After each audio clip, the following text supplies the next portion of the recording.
এ যেন আলোর নিচেই অন্ধকার। খ্যাতির সুড়ঙ্গ বেয়ে যখন ছুটে চলছেন ক্রিকেটার নাসুম আহমেদ, তখন শেষ বয়সে দরিদ্রতায় ধুঁকছেন তারই বাবা আক্কাস আলী।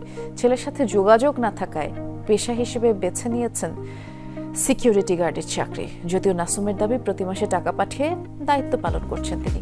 সিলেট থেকে সহকর্মী আহমেদ শাহিনের ছবিতে আরেক সহকর্মী নাবিল হোসেনের রিপোর্ট। প্রথম দেখায় মনে হতে পারে সাধারণ কোনো নিরাপত্তারক্ষীর প্রাত্যহিক জীবনযাপন। তবে পরিচয় পাওয়ার পর চোখ কপালে উঠতে পারে অনেকের, কারণ তিনি বাংলাদেশ জাতীয় ক্রিকেট দলের নিয়মিত সদস্য স্পিনার নাসুম আহমেদের পিতা।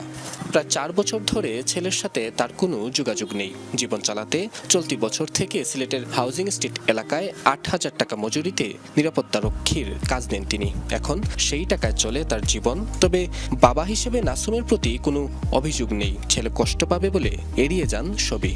বিগত 4 বছর কোনো যোগাযোগ নেই। আমি বড় কিছু করে এটা আমি দোয়া করি, কিন্তু আমার তার কাছে কোনো অভিযোগ নেই। বাবা হিসেবে চাওয়া পাওয়ার কিছু নেই আমার। নাসুমের আত্মীয় এলাকাবাসী জানান, নাসুমের বিয়ের পরই বাবা ছেলের সম্পর্কে শুরু হয় টানাপোড়েন। যদিও তীব্র অভাব আর কষ্ট সহ্য করে নাসুমকে ক্রিকেটার বানানোর বড় অবদান ছিল আক্কাস আলীর।